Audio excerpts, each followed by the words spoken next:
আম বাগানে আছি। আমরা জানি যে এখন জুন মাস, আম কিন্তু শেষের পথে। এই যে দেখছেন, আর কয়েকদিনের পরে কিন্তু আমটা পেকে যাবে, বা বিভিন্ন বাগানে এখন আম কিন্তু ধীরে ধীরে শেষ হয়ে যাচ্ছে। অথচ এই জুন মাসে দেখেন নতুন করে আবার আম ধরছে। এটার কারণ কি? এই যে জাতটা আছে, এটা হচ্ছে কাটিমন জাত। এটা 12 মাসে আমের জাত। এই আমটা বছরে 4বার পর্যন্ত গাছে আসে, অর্থাৎ আম শেষ হওয়ার পরপরই আবার কিন্তু আম আসবে।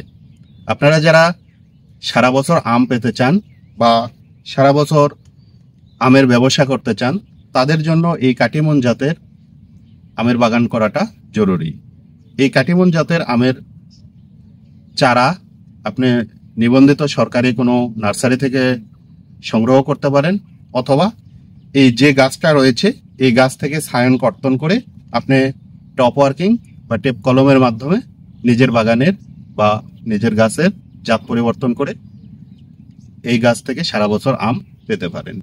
এছাড়াও আপনি যদি চান আপনার বাড়ির একটা আম গাছের বিভিন্ন ডালে এইরকম টপ ওয়ার্কিং এর মাধ্যমে বিভিন্ন সময়ের আম, অর্থাৎ খিরসাপাত, কাটিমন, আম্রপালি, বাড়ি ফোর, এরকম বিভিন্ন জাতের আম বিভিন্ন ডালে কিন্তু আপনি করতে পারেন।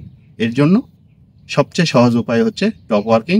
প্রয়োজনীয় সহযোগিতার জন্য আপনার নিকটস্থ উপজেলা কৃষি অফিস অথবা আপনার এলাকার উপসহকারী কৃষি কর্মকর্তার সাথে যোগাযোগ করুন।